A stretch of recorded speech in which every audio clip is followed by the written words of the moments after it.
بسم اللہ الرحمن الرحیم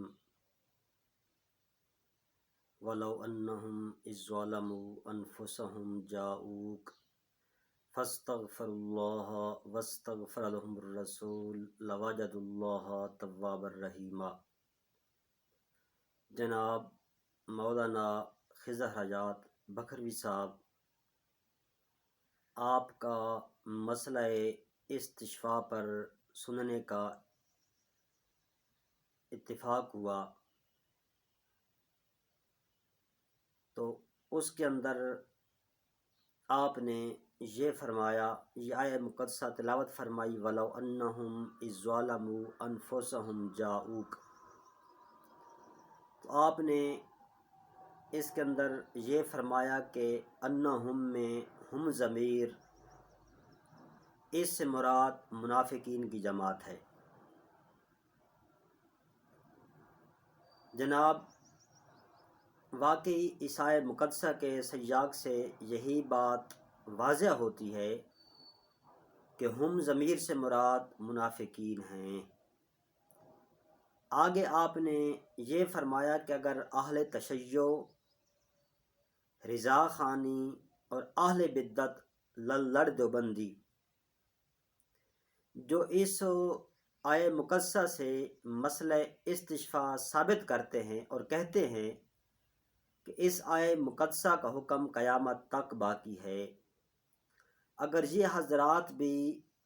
انہم کی ہم ضمیر میں داخل ہیں تو انہوں نے خود اپنے منافق اور ظالم ہونے پر مہر لگا دی۔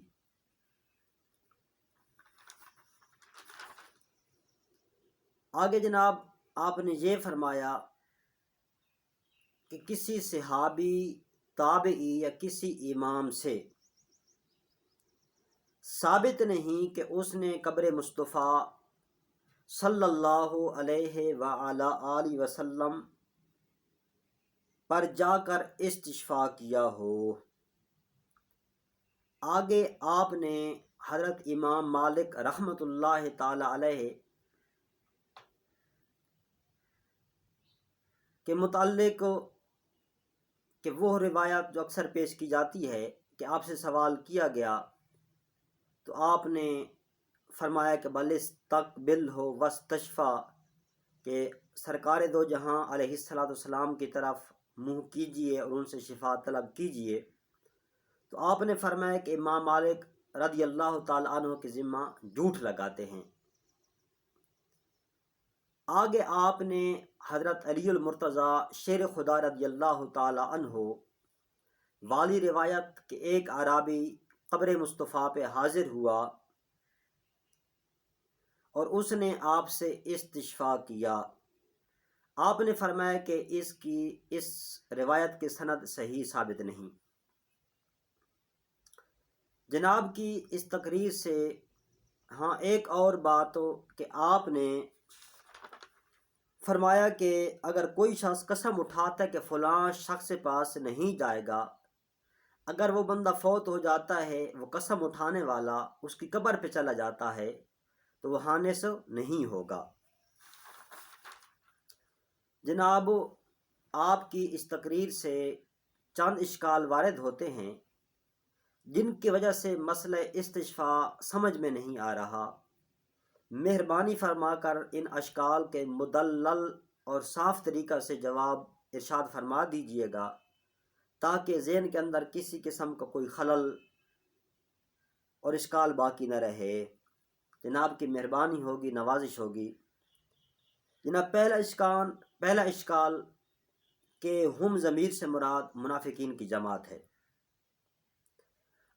اور اہل تشیع، رضا خانی اور اہل بدعت لڑ دیوبندی اس آیہ مقدسہ سے حضور نبی پاک علیہ السلام کی قبر پر جا کر آپ سے استشفاء کرنا اور آپ سے دعا کرنا یہ ثابت کرتے ہیں، تو یہ سب منافق ہیں۔ جناب والا آپ کے مسلک کے ایک معتبر عالم خیر العلوم قاسم خیر العلوم جناب قاسم نانوتوی صاحب، یہ آیہ کریمہ لکھ کر فرماتے ہیں کیونکہ اس میں کسی کی تخصیص نہیں، آپ کے ہم اثر ہوں یا بعد کے امتی ہوں،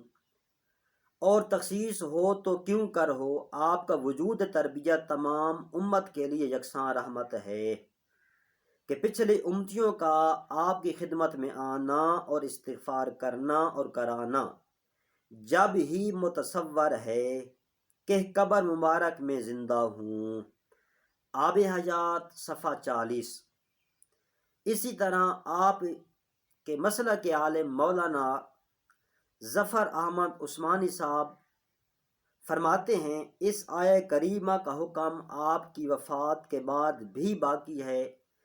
اعلاء سنن جلد 10 صفحہ 320۔ حافظ عماد الدین اسماعیل بن عمر بن کثیر متوفہ 774 ہجری لکھتے ہیں کہ اللہ تبارک و تعالی نے اس آیت مقدسہ میں عاصیوں اور گناہ گاروں کو یہ ہدایت دی ہے کہ جب ان سے خطا اور گناہ ہو جائے تو وہ رسول پاک علیہ السلام کے پاس آ جائیں اور آپ کے پاس آ کر استغفار کریں اور رسول اللہ صلی اللہ علیہ وسلم سے یہ درخواست کریں کہ آپ بھی ان کے لیے اللہ سے درخواست کریں۔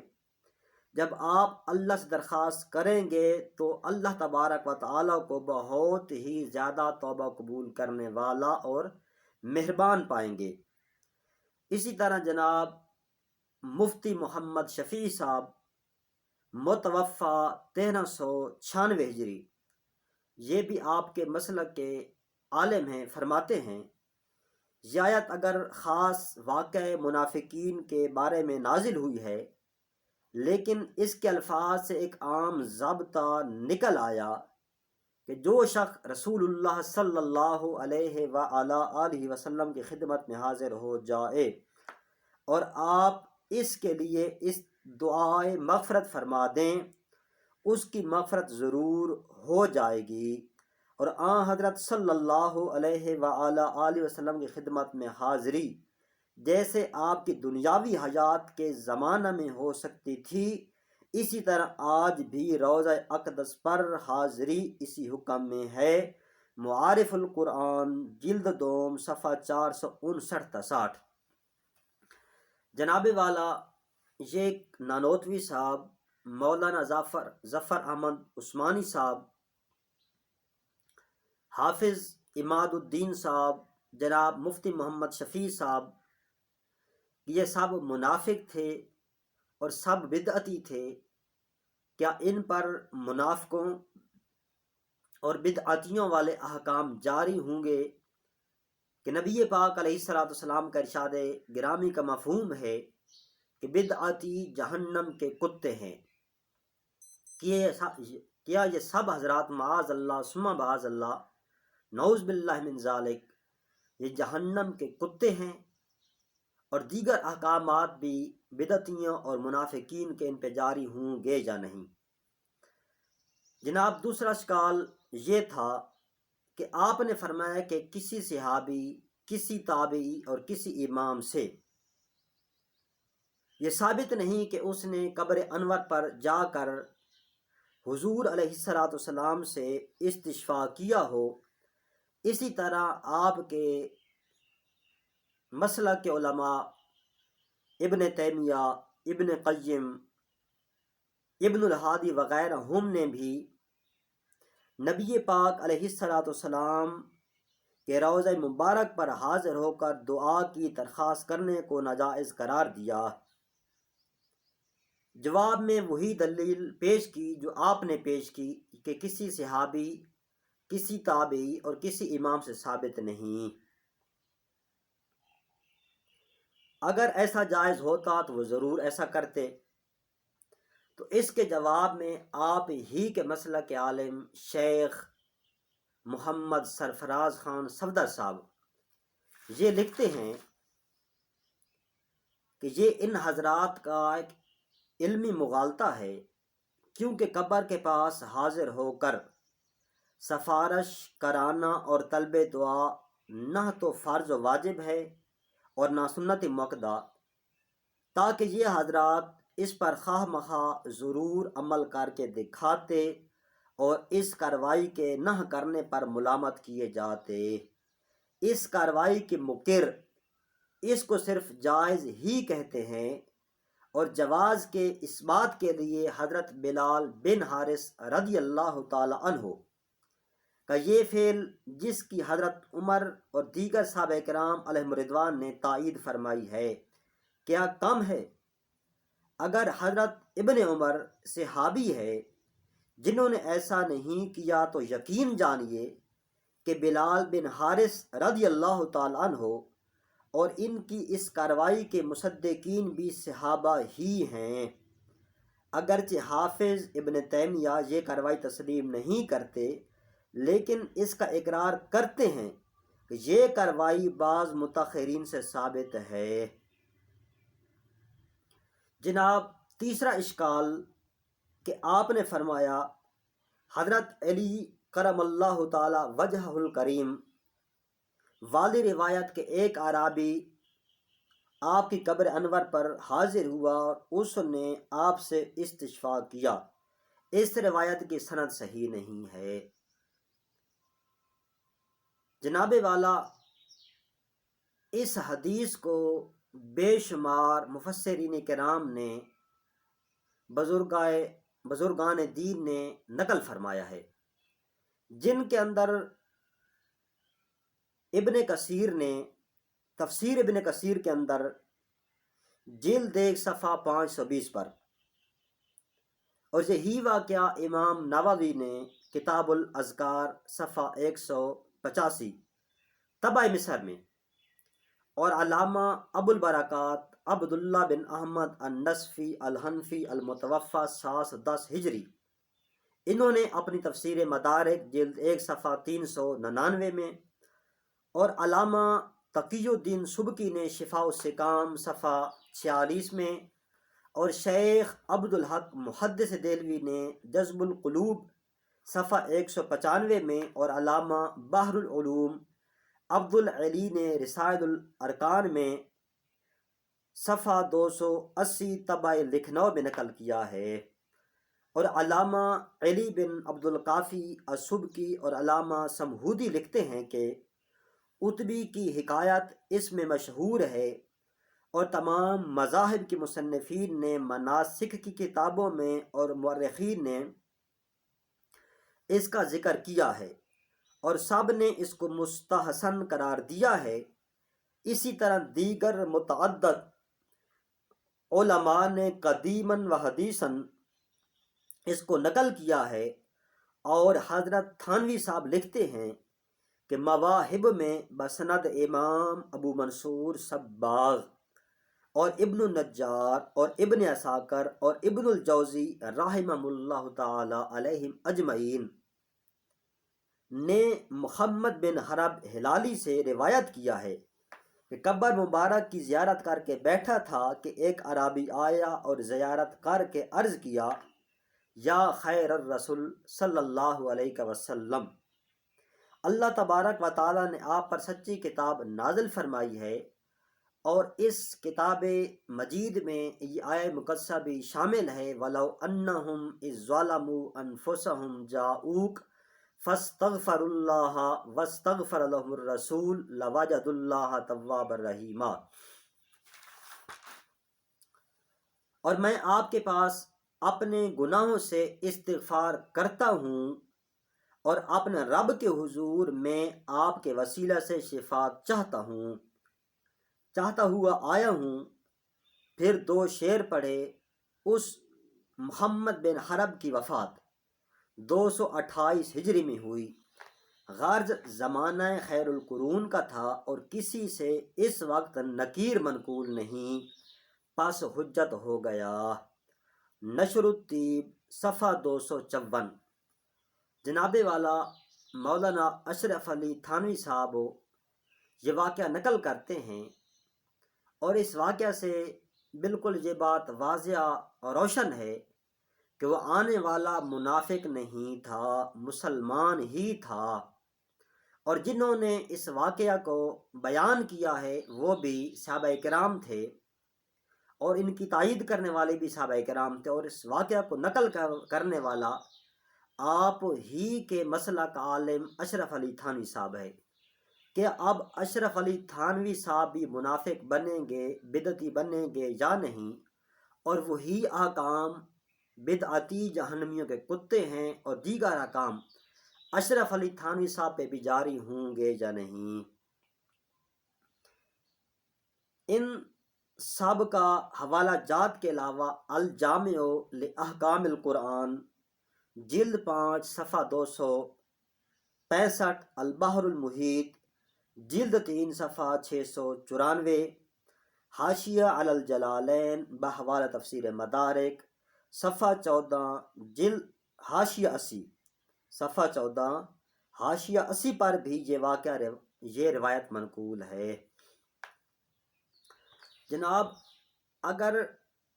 اس واقعہ کی سند صحیح نہیں ہے تو اتنے بزرگان دین نے اس واقعہ کو نقل فرمایا ہے، تو جناب کا ان بزرگان دین کے متعلق کیا خیال ہے؟ آگے جناب